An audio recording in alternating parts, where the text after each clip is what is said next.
Hello there, everybody. What Culture Wrestling's Adam Cleary here. So good to see you. And yeah, the Revival won the tag team titles. That's weird. Fans of a, let's just say, certain vintage may have heard the famous refrain from the classic Simpsons episode Homer at the Bat when Dash Wilder pinned Chad Gable to claim the Raw Tag Team Championships on Monday Night Raw. Now, for the slim few of you who don't mainline 30-year-old memes on Twitter all day, like we do here at What Culture, basically the episode, Mr. Burns gets in a load of really famous baseball players who he likes to take the place of the actual baseball players from the power plant, and through a combination of dumb luck and loads of really weird stuff happening to the actual baseball players, they end up winning it. Homer takes the ball on the head and it's good. You remember the episode, it was, Mr. Burns had done it, the power plant had won it, etc, etc. And the joke was that the mad old bastard had absolutely zilch to do with the success whatsoever. It was just that all the big stars he liked had bantered themselves off over the course of the episode, so we had to take a punt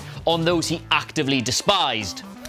Sound familiar? You see, the thing about The Simpsons, right, is that at its creative peak, it was a beloved comedy that played with cynicism for the good of the narrative and to give us a happy ending. But these days, WWE is an accidental comedy that forcibly inserts cynicism at the expense of the narrative and very rarely gives us happy endings. Usually, anyway. Thankfully, though, Vince McMahon actually seems to know this these days and even positioned himself as the Avon-selling Dar on this week's episode of Raw, flogging Charlotte Flair to us all as the WrestleMania main event, while the fan base got really, really angry. You see, this Charlotte-Becky-Ronda thing is at long last a storyline that feeds into the perceived wisdom about Vince McMahon himself. It has taken them years and years to be able to weave these facts about him into a believable fiction, and there was something so serendipitous about it all happening on the same night as two internet favourites won a belt that's been rendered meaningless over the last 12 months. Real-life Vince McMahon, the wrestling booker, was helicoptering in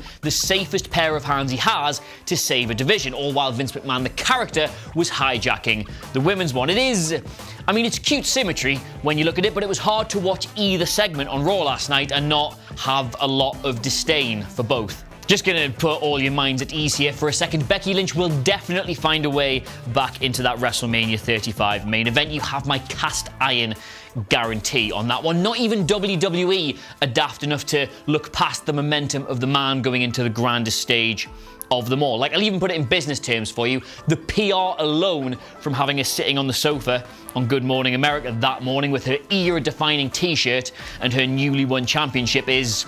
You can't buy that. That is worth its weight in gold. Now, by comparison, the Revival's tag team victory last night couldn't possibly be less profound than that if it tried to be. But it's not about what it means the morning after WrestleMania. It's about what it means right now, today, this week. Cody Rhodes and the Young Bucks haven't directly asked fans to speculate about the potential wrestler trades we could be getting in the near future. They haven't asked us to do that, but they are benefiting nonetheless from the fact that it is a talking point. Telephone, telegram, tell a wrestler was the old saying for how quickly gossip used to spread in the locker rooms. But thanks in no small part to half of them literally telling Meltzer they want to leave, we get to speculate about everybody from Rusev to Randy Orton dropping in on All Elite come May. I know what you're thinking, AEW haven't even done a show yet. There's no reason WWE should be overly worried about them yet, if indeed they ever should be at all. But nonetheless, they are playing things very cautiously with that company in mind. If you don't believe us, they signed Jeff Jarrett and the Hurricane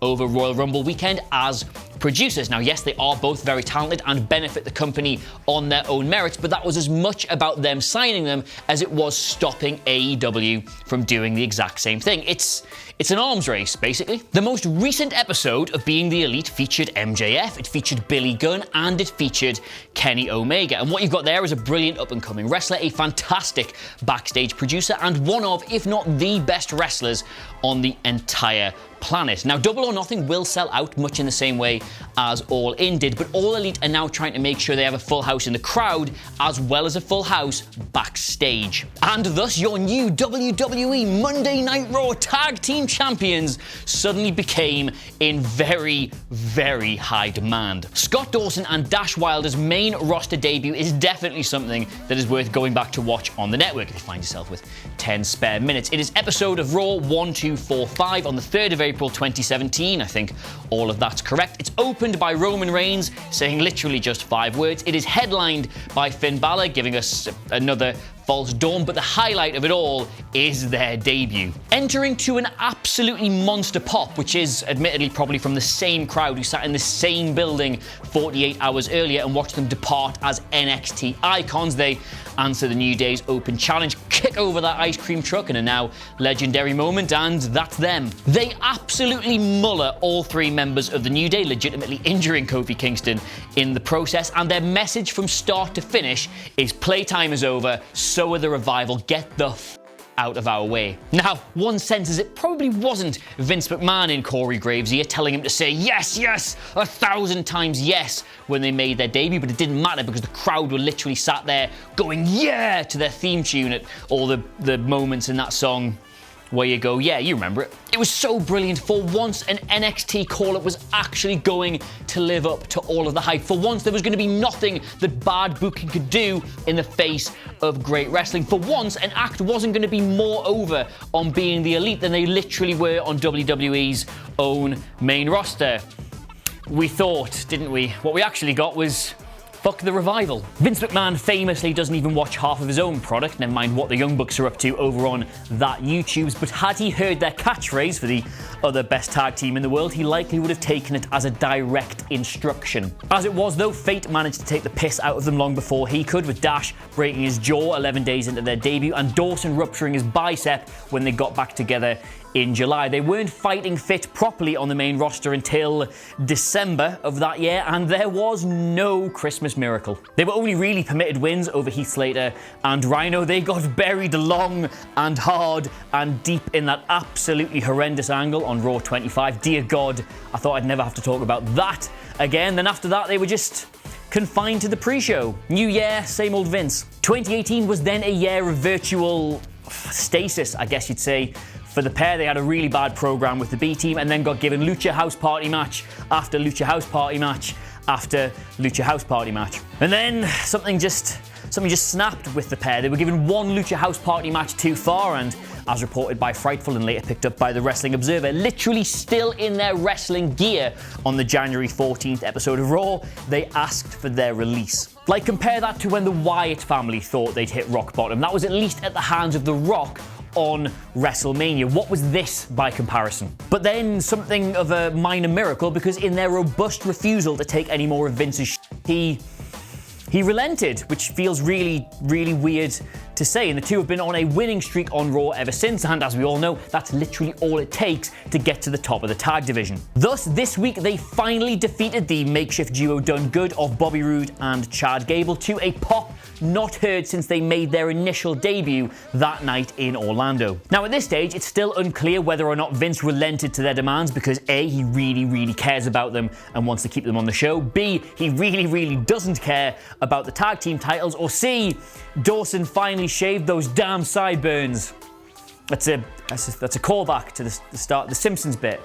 The real reason for all this, which I get, yes, is the title of the video, is a mixture of all of the above. It's a combination of everything I've just been saying. Now, don't get me wrong, fantasy booking AEW is something that's currently only taking place in the minds of the fans rather than the people running the company, but it's nice to see that what they've done so far has led to actual tangible change in WWE. Like, make no mistake, without them, the Revival would not currently be tag team champions. I mean, it must be that, right? Because it's either that or Vince McMahon is so unbothered by the threat of competition, he's just decided to start respecting some of his independent contractors out of the goodness of his heart. But I mean, why try and get into the psyche of Vince McMahon? I mean, can you even imagine what's in that head?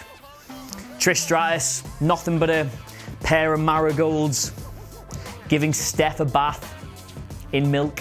But yes, there you go. That is the real reason why the Revival are your new WWE Raw Monday Night Tag Team Brilliant Champions. It's great, isn't it? It's actually nice. Like, we can pick it apart for ages, but they're a really, really good tag team. So maybe we'll get some really, really good tag team matches. Maybe. Anyway, let us know what you made of it all in the comments below. Of course, don't forget to like, share, and subscribe. In the meantime, though, thank you very much for watching. And of course, I'm Adam Cleary. I'll see you soon.